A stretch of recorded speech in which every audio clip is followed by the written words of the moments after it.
एक बात समझो कि आज किसी कंपनी को 10 लोगों का जरूरत है।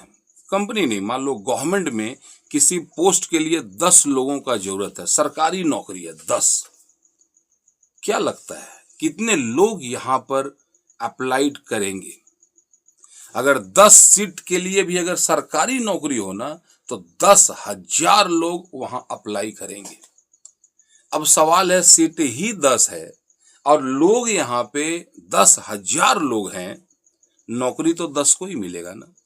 तो बाकी जो 9,990 लोग हैं, ये क्या करें? प्राइवेट सेक्टर में जाएंगे। सरकारी नौकरी में मिल रहा सीधे लाख रुपया सैलरी। जब यही लोग प्राइवेट सेक्टर में जाएंगे, वहां भी जरूरत है 10 लोगों का और आदमी है यहाँ पे 10,000। प्राइवेट सेक्टर वाला क्या करेगा? क्या वो 10 आदमी खोजेगा, 1 लाख महीना सैलरी देगा, या फिर 10-10 हजार वाला 50 लोग को रख लेगा? ध्यान देना, एक दोस्त उसका जिसका गवर्नमेंट जॉब में लगा, वो लाख रुपया कमा रहा, वही काम उसका दोस्त कर रहा है प्राइवेट में, उसको 10,000, 20,000, 30,000 मिल रहा है। काम तो दोनों बराबर ही कर रहे हैं। लेकिन ऐसा, ये जो सेकंड जो सिचुएशन है, जिसको 10-20 हजार मिल रहा है, इसको बोलते हैं, क्या बोलते हैं? अनएम्प्लॉयमेंट या अंडर एम्प्लॉयमेंट। इसको बोलते हैं अंडर एम्प्लॉयमेंट। सपना था फरारी का और हकीकत बैलगाड़ी। तकलीफ हो रहा है ना? ध्यान देना मेरे दोस्त, इसी के कारण आज के डेट में नौकरी मांगने वालों की संख्या लाखों में है, नौकरी देने वालों की संख्या उंगली पे गिन सकते हो। यानी नौकरी देने वाला 10 है और नौकरी मांगने वाला लाख है। इस हालत में पहला तो बेरोजगारी होगा ही, अनएम्प्लॉयमेंट, और दूसरा, जहां पे अगर 50,000 का काम था लेकिन वो करने वाले जो हैं वो 10,000 पे भी करने को तैयार है, तो कंपनी क्या लगता है उसके लिए 50,000 सैलरी देगा? यानी प्राइवेट सेक्टर कम पैसा देके ज्यादा आदमी को एम्प्लॉय करेगा। और उसके बाद यहाँ जो प्रॉब्लम क्रिएट होता है, इसको बोलते हैं अंडर एम्प्लॉयमेंट, और एक होता है अनएम्प्लॉयमेंट।